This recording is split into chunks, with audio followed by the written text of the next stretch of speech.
Hey, so I've been using the Xiaomi 12 for the better part of the last month and a half, and yep, I waited for its update to come, and I finally got the latest one installed, so that means it's time to finally give you guys my take on the phone and see what Xiaomi has to offer for this, I guess, one step below flagship phone. Now, this isn't the Xiaomi 12 Pro, and if you want a review on that, let me know so I can make that video for you guys. But rumors are saying that there's going to be a Xiaomi 12 Ultra in the next month or two, so maybe we'll just have to skip out on the Pro and go Ultra. But let's go ahead and talk more about this phone right here. Alright, so just like any other smartphone review on this channel, I want to give you guys a quick refresher on its specs. First off, it's not called the Xiaomi Mi 12 anymore, it's just Xiaomi 12. They dropped the Mi wording for this year's set of phones, and it's still a little bit weird for me since I was so used to saying Xiaomi Mi and whatever the number or iteration that they're on. But with that being said, the phone is equipped with the Snapdragon 8 Gen 1 processor, just like the last few phones that I've reviewed this year.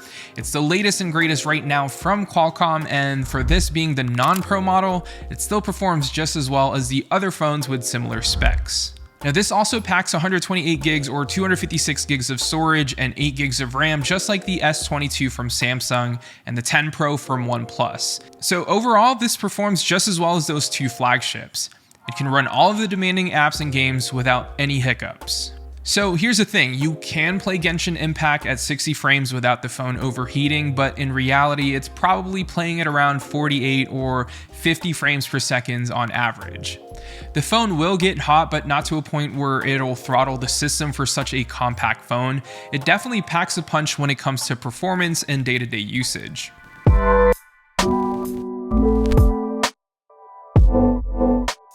Now, the display itself is a 6.3-inch 120Hz AMOLED display with a Full HD Plus resolution.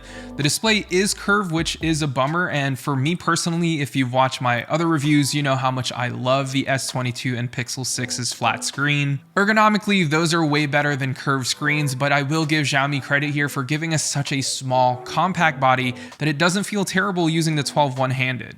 Now, even though the display is curved, the overall phone's body is narrower than most flagships, and since it doesn't have a massive display, it feels really great to hold. But to get back to its display quality, the 12 packs a pretty good display. It gets pretty bright outdoors with a peak brightness of 1100 nits, which gets bright, but it's not quite up there with the rest of its competition like the S22 or OnePlus 10 Pro, with a peak brightness of 1300 nits. And trust me, those extra 200 nits make a pretty big difference on a bright sunny day. But still, the 12's display is top notch and won't disappoint anyone. The 120Hz is perfect for everyday usage and feels and responds really well with every tap or swipe. Overall, I'm a fan thanks to that compact size. Now, when it comes to its design, it hasn't changed all that much from previous iterations. It honestly feels like a Xiaomi device from 2 or even 3 years ago. The camera module is the only thing that's really changed here. Now, this isn't necessarily a bad thing if you liked how Xiaomi phones have felt and looked over the last few years, and this isn't going to be a huge change for most people upgrading. Now, like I said earlier, I'm really loving this compact size of the regular 12 over the Pro.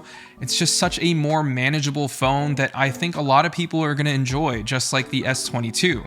It's a great phone to use one-handed. It is slightly taller than the S22, but it's thinner, so there's definitely a difference between the two. I still prefer how the S22 feels in hand because of its flat sides, but the Xiaomi 12 just feels really good too. Now, before we check out the cameras on the Xiaomi 12, I do want to quickly thank our channel sponsor Dbrand for sponsoring a portion of this video, and I'm going to be upfront and tell you guys that they don't have skins for the Xiaomi 12 or any of the Xiaomi devices, but if you have a MacBook, a Razer, a PS5, or even another phone like the S22, OnePlus 10 Pro, or the Pixel 6, for example, they've got you covered. If you want to check out Dbrand and start customizing your tech products, go to dbrand.com/heymarkl or click that first link in the description below. Now, let's talk cameras. Okay, my favorite section when it comes to smartphone reviews.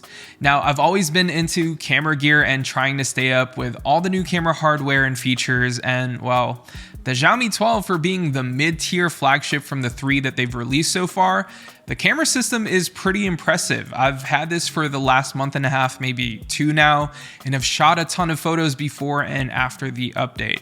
And by the way, nothing drastic has changed in the camera quality department, in case you were wondering if the update made any changes to the camera. The answer is no. If there is, probably just overall camera improvements in terms of performance and how it shoots, but in terms of photo quality, then no.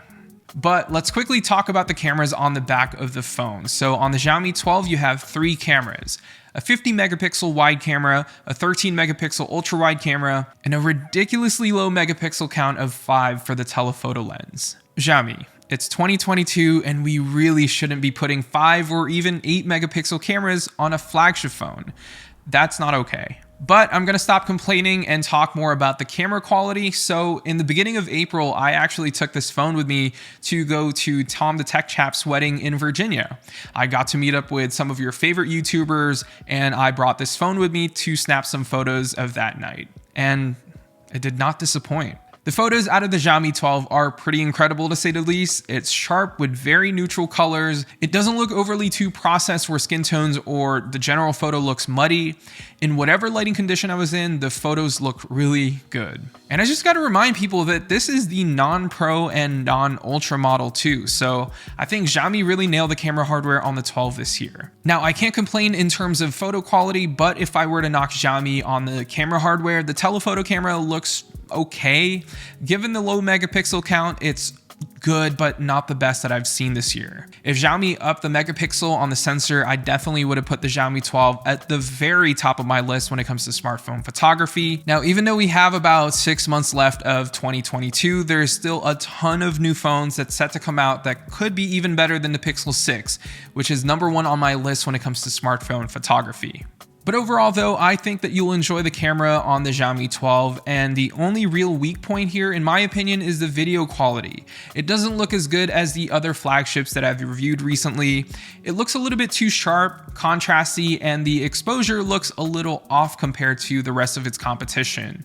So if video is what you're after, then you might want to find another phone like the Pixel 6 or Galaxy S22. Those two phones are similar in terms of specs, size, and pricing.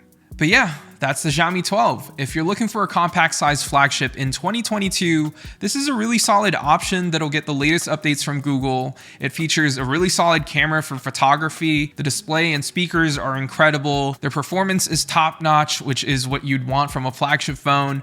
For a phone that starts at $750, this is honestly a solid choice if you want to try something else besides Samsung, Google, or OnePlus. Xiaomi supports all the Google apps you'd need, and here in the US, it worked really well on T-Mobile and its MVNO partners. Anyways, thank you all so much for watching. If you haven't subscribed yet, please make sure to do so, as we're trying to get to 50K in the next 6 months. Let me know if you have any other questions about the Xiaomi 12, or if you want a specific device get reviewed here on this channel. And yeah, I'll see you all in the next one.